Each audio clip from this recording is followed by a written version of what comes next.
முக்கியமாக இந்த வெயிட் லாஸ்க்காக, அதே சமயத்தில் தொப்பையும் ஸ்பெசிஃபிக்காக குறையிறதுக்காக ஒரு சக்கரா ப்ராக்டிஸ் இருக்குன்னா அது மணிப்பூர சக்கரத்துக்கான பயிற்சிகள் தான். இந்த மணிப்பூர சக்கரம் தான் பார்த்தீங்கன்னா, நம்ம எந்த ஒரு விஷயத்தையும் செய்யணும்னா நமக்கு ஒரு உந்துதல், ஒரு உத்வேகம், ஒரு கான்ஃபிடென்ஸ் இதெல்லாம் கொடுக்கறது இந்த மணிப்பூர சக்கரம் தான். அடுத்து இந்த மணிப்பூர சக்கரத்துக்கான தத்துவம் பார்த்தீங்கன்னா, நெருப்பு தத்துவம், ஃபயர். சரிங்களா? நெருப்பு தேவையற்ற விஷயங்களை எரிக்கக்கூடியது இல்லையா? நமக்குள்ள இருக்க தேவையற்ற குணங்களை, பயத்தை எரிக்கிறதுக்கும், நமக்குள்ள இருக்க தேவையற்ற கொழுப்பு, தேவையற்ற விஷயங்களை, உடல் நலமாகவும் இருக்கட்டும், மனநலமாகவும் இருக்கட்டும், தேவையற்றதை எல்லாத்தையுமே எரிக்கணும்னா மணிப்பூர சக்கரம் பேலன்ஸ்டா இருக்கணுங்க. அதுக்கு 2 சிம்பிளான பயிற்சிகளை பார்க்கலாம்.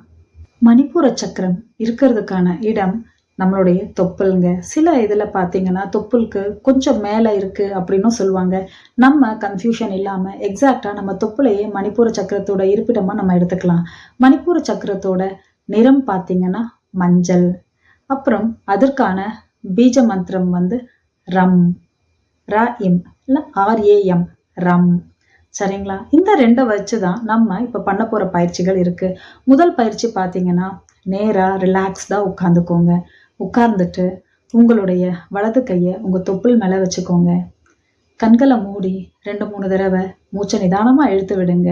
அது உங்களை ப்ரெசன்ட் மூமெண்ட் வர்றதுக்கும் மனசை ஒருநிலைப்படுத்துறதுக்கும் ஹெல்ப் பண்ணும். வச்சுட்டு கண்களை மூடி உங்கள் தொப்புள் மேலே இருக்க அந்த மணிப்பூர சக்கரத்தை நீங்கள் உணர்றதா நினைக்கணும். அந்த இடத்துல ஒரு மஞ்சள் நிற ஒளி இருக்கா மாதிரி நினச்சிக்கோங்க. நினச்சிட்டு ஆழமாக மூச்சை உள்ளே இழுக்கணும். மூச்சை வெளியே விடும்போது ராம்,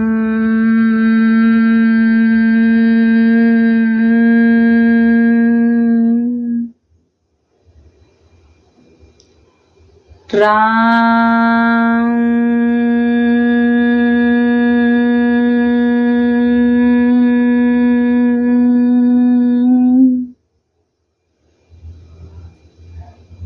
ராம்.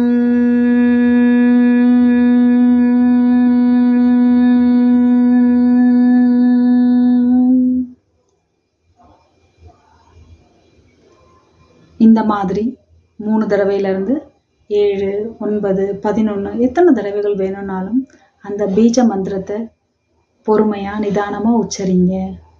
இப்போ உங்களுடைய மணிப்பூர சக்கரம் உங்களுடைய உடலில் இருக்க தேவையற்ற கொழுப்புகளை எரிக்கிறதா நினைக்கணும்.